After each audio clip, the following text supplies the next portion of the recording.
Coming up, the story of a band on the brink of destruction. They had no direction, they had no identity, and no money. Their lead singer and frontman had left the band, and in a last-ditch effort to save the group, the remaining founders hired a 19-year-old lead singer hoping that he would spark new life into their sagging future. So after a late-night gig, the new frontman returned home to his one-room flat. He sat on the edge of his bed, he picked up an acoustic guitar, and he wrote 2 verses and a chorus to a song that had been milling around in his head for a while.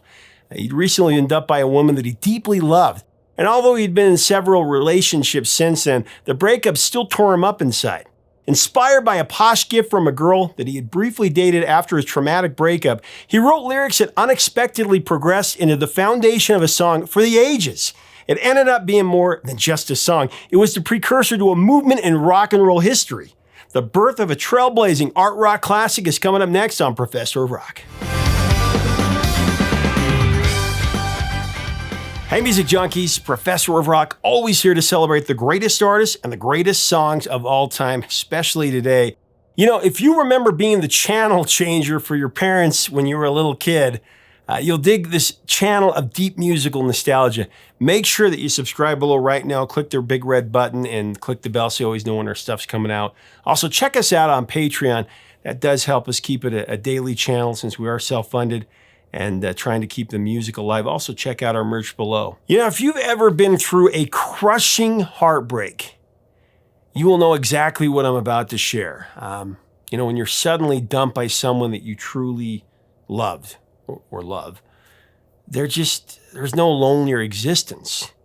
You enter this kind of funk where you feel like no one in the world can relate to what you're going through. Sort of like you're in this bubble, watching others around you, but feeling completely isolated from the world around you.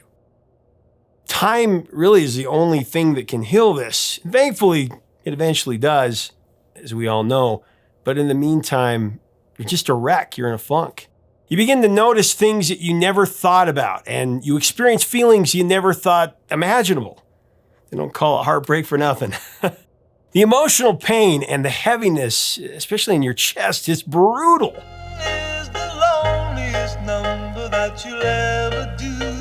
He was only 19 years old at the time, but aspiring musician Justin Hayward had already experienced what seemed like a lifetime of misery when the woman that he thought was the love of his life kicked him to the curb. In 1966, during his last year as a teenager, actually, Justin answered an ad in the classified section of Melody Maker magazine.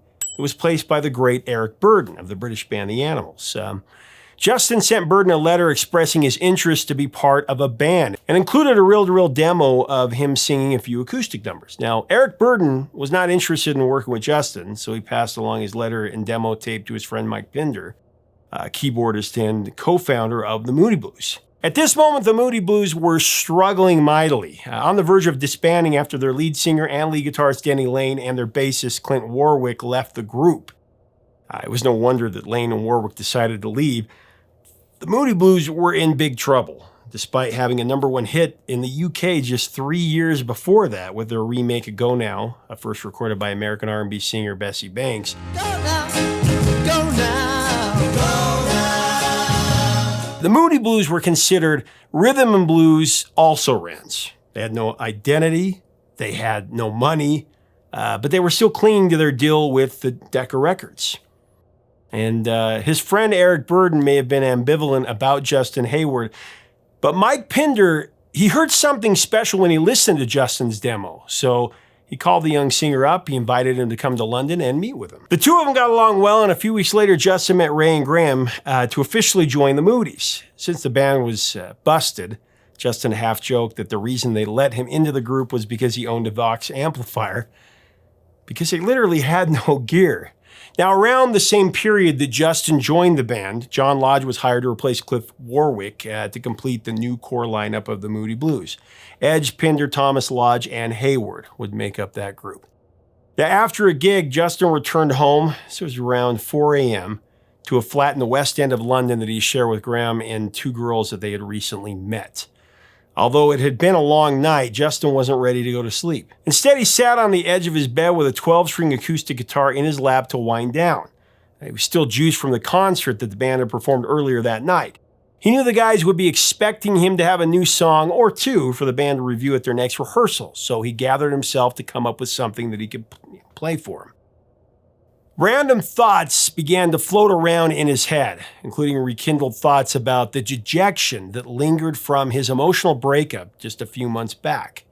As he focused on the emotional turmoil that still was haunting him, Justin searched for a metaphor as the premise for his song. So at this moment, the dawn was approaching, with the birds singing outside to greet the new day. He'd been up all night. This is when Justin remembered a gift that he had received from another girlfriend, not the one that he had broken up with, totally different, more fleeting relationship. This girl gave him a set of white satin sheets. You know where I'm going with this. It was a thoughtful, romantic gesture, but the sheets, they just weren't practical, especially for a man who had a full beard and by his own admission didn't have the greatest hygiene. So the white satin sheets were the basis of a song about the end of one love and the beginning of another, experiencing a few hours of ecstasy that uncontrollably turned into months of agony. The concept developed into something extremely emotional and really autobiographical. Justin titled his song In Progress, Nights in White Satin. Nights in white satin. It took on a double meaning of sorts with a reference to medieval knights. Now, by the time he put his guitar down to grab a few hours of shut-eye, Justin had what he believed to be the foundation of a very powerful song he was going to be very proud to play for his bandmates at rehearsal later that morning. So as planned, Justin presented the song at band rehearsal, but the guys were less than enthused about Nights in White Satin. In its raw state, they found it humdrum, is what they said. Sensing that the song was deeply personal to Justin, though, Mike Pinder asked him to play it a few more times. Never reaching the end. Then without a word, he left the studio, returned a few minutes later with a mellotron. While Justin sang the first line, Nights in White Satin, never reaching the end, Mike started to play a refrain on this mellotron. Beauty I'd always missed. The inclusion of the mellotron made all the difference. One by one, the 5 members of the Moody Blues, along with the producer Tony Clark and conductor Pete Knight, concurrently imagined how Justin's song could be shaped into an epic track.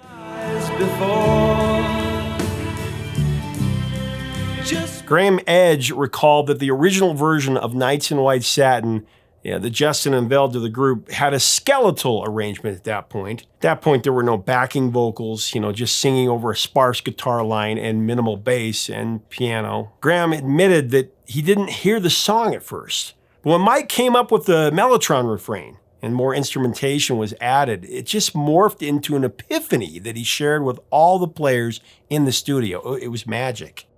During the playback, they all looked at each other and they lit up, realizing that Nights in White Satin was actually something very special. 'Cause I love you. Pinder's mellotron stimulated a big departure from the original R&B-tinged sound of the Moody's, and really transitioned into a progressive rock vibe. The mellotron had emerged as the primary instrument for the reimagined Moody Blues sound. Yes, I love you. Recording engineer Derek Varnels, he recounted that the production crew went from one track to another, bouncing between 4 tracks 3 times to layer and smooth out the track. By the time they put the backing vocals on the track, Nights in White Satin had developed a grand ethos that really motivated the crew to blend the voices with the dynamics of the mellotron.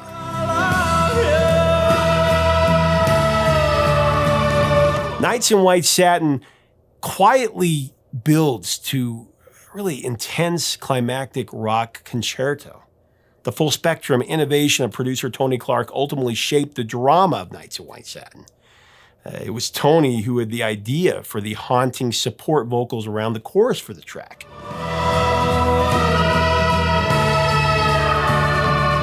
Justin Hayward described Tony's vital contribution as a Stanley Kubrick way, using the revered avant-garde director as a model for artistic originality. Graham Edge, Ray Thomas, John Lodge, and Mike Pinder assembled for the choir effect to reinforce the emotion behind Justin's outpouring of love, frustration, and really desperation. Yes, I love The support harmonies are used several times in the song, and although the dB level doesn't change much, it really seems to play tricks on your brain. During the last chorus, the track strangely becomes larger, louder, more explosive. Now, as we continue to break down the song, I do want to mention our sponsor, Zenni Eyewear. The glasses I always wear. Make sure to click on our info button right up here to go design your own glasses. You choose the color, the shape, the style, and you can create your own look. Get up to 80% off regular retail prices. Click right up here or the link below.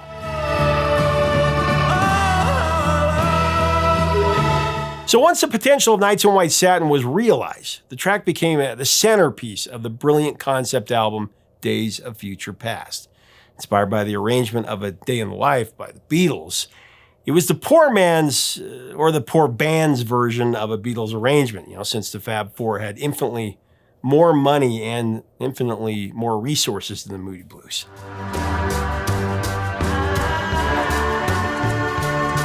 Mike Pinder, he'd written another composition for the album called Dawn Is a Feeling, which was the impetus for half the record to represent the day and the end of the record to bring on the night.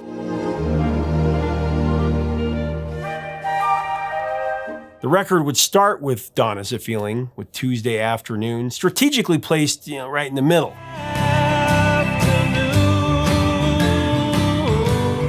The last cut on the album would be Nights in White Satin, of course, symbolizing the impending darkness at the end of the day.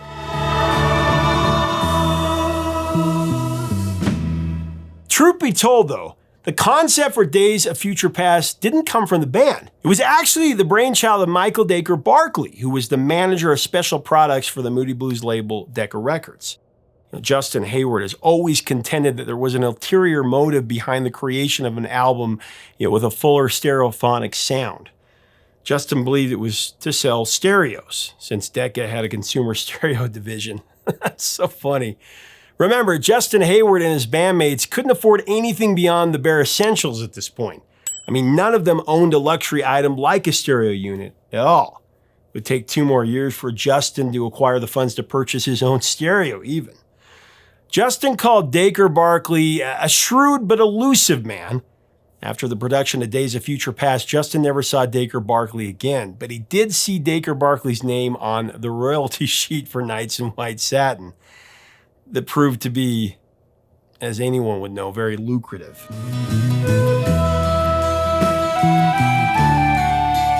Producing a groundbreaking record like Days of Future Past with a big symphonic orchestra sound was challenging at best, since the project had such a small recording budget to work with at all. The London Festival Orchestra is credited with delivering the song Symphonic Thunder.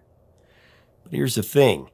There was no such thing as the London Festival Orchestra. It didn't exist. It was really just a group of session musicians and Mike Pinder's magical mellotron.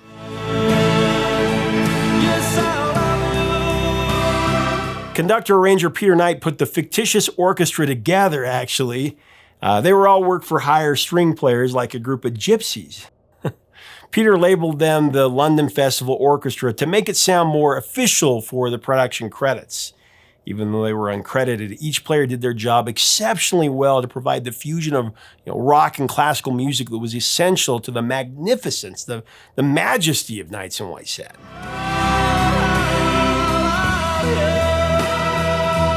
The band wanted to complete the motif for Days of Future Past with a spellbinding closer. Graham Edge had a song in tow that he labeled Morning Glory, with lyrics that straddled the period of a day between the morning and the afternoon. Again, going back to the theme here. The drummer was also a fine lyricist. In fact, he had a knack for writing poetic introspection. While the band and crew were searching for the icing on the cake, Graham approached them with Morning Glory. "Can you do anything with this?" is what he would say. When he read the lyrics out loud to his bandmates and they all looked at him like he was crazy. The guys responded to Graham that there were just too many words in this thing. It was like Bob Dylan-esque. Justin added that there was no way that he could sing a song like that. But then Tony Clark suggested the idea to turn what Graham had written into a poem. In a colorless sky, let insipid figures of light pass by. So Graham's song turned into a spoken word poem, titled Late Lament, and it became the thought-provoking benediction of hope and wonder for Nights in White Satin, as well as an uplifting finale for Days of Future Past. Just brilliant. Cold-hearted orb that rules the night, removes the colors from our sight. Red is gray and yellow, white, but we decide which is right and which is an illusion. Right. But we decide which is right and which is an illusion. The musical lead-in to the poem, it's a psychedelic philharmonic eruption that systematically emerges into an illuminating dimension of sight and sound, as if the listener is being transferred to a mystical state of consciousness.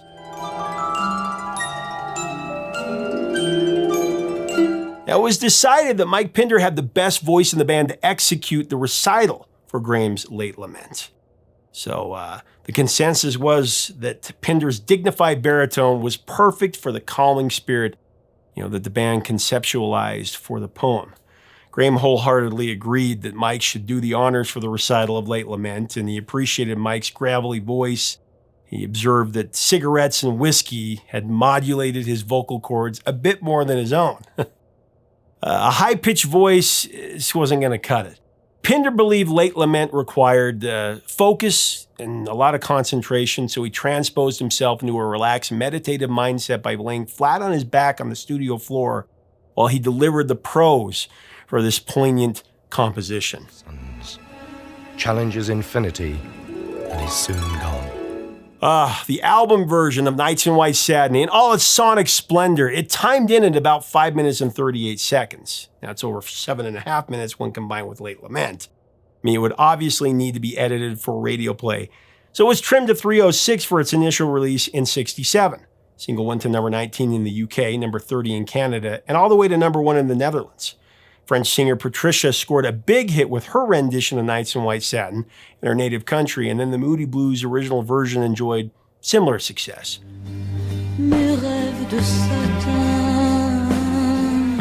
However, the song, it just wasn't given the time of day in America.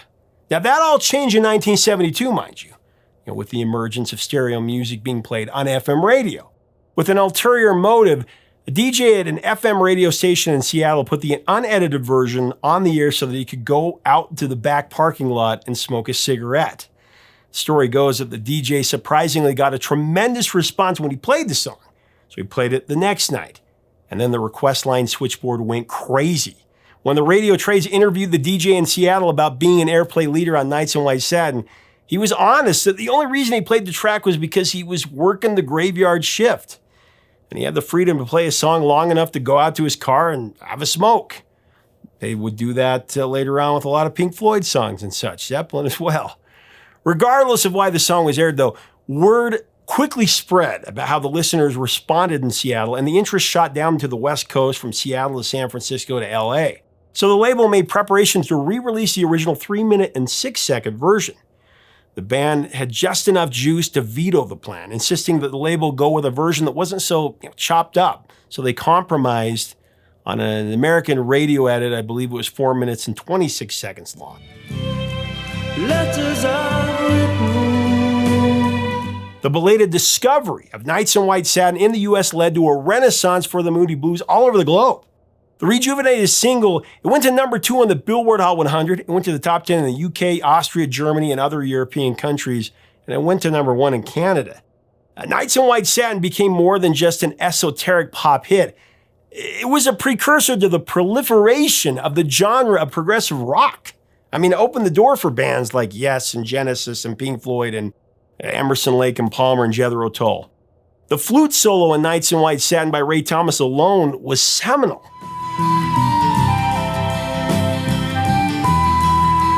The Moody Blues were the vanguard for creating orchestra rock suites, converging from one track to another on an album with no break.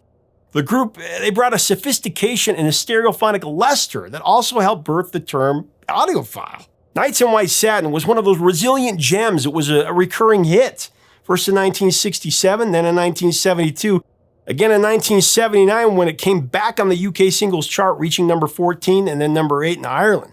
And in 2010, the song remarkably had a fourth surge when it returned to the UK singles chart the fourth time. It peaked at number 51 then. 'Cause I love you.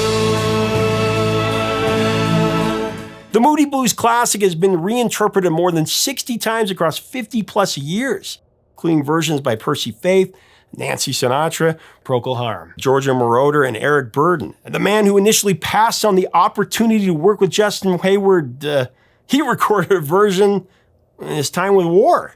The irony is that Burdon's dismissal of Hayward's demo and handing it off to Mike Pinder was the move that forged his Hall of Fame career in the first place. So he rejected the man whose song would be one of the biggest hits ever. He ended up covering it. I love it.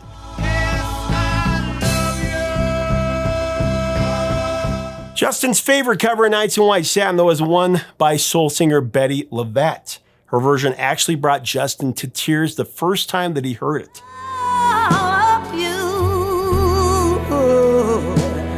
Justin was so moved by Betty LaVette's interpretation of the song that he composed, his wife rushed into the room to find out why he was crying.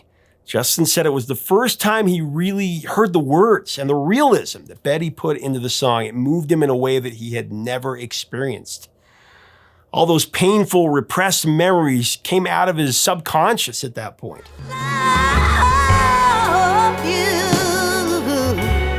In 2008, a theme park in South Carolina was named Nights in White Satin based on the song. Even though the park only lasted for one short season, it was a testament to the song's enduring resonance. How about that? The song will continue to connect with new generations of fans because every note, every word meant something to Justin Hayward.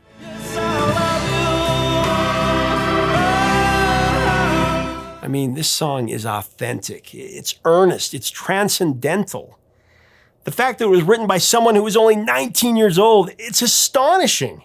The musical odyssey of Nights in White Satin began when Justin Hayward was cast aside by an ex-girlfriend and then received a set of posh white satin sheets that he didn't know what to do with, until he was trying to think of a song to write for his new band. Again, how about that?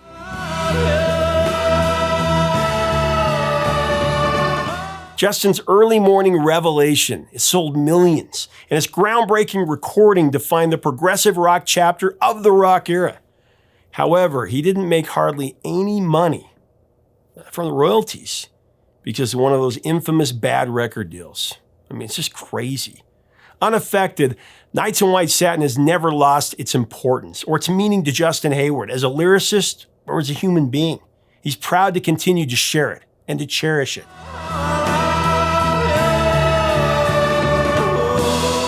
As a child, this song, it was so magical for me. My mom and dad played it a lot. I would just lay under the stereo and daydream to the lush beauty of its majesty.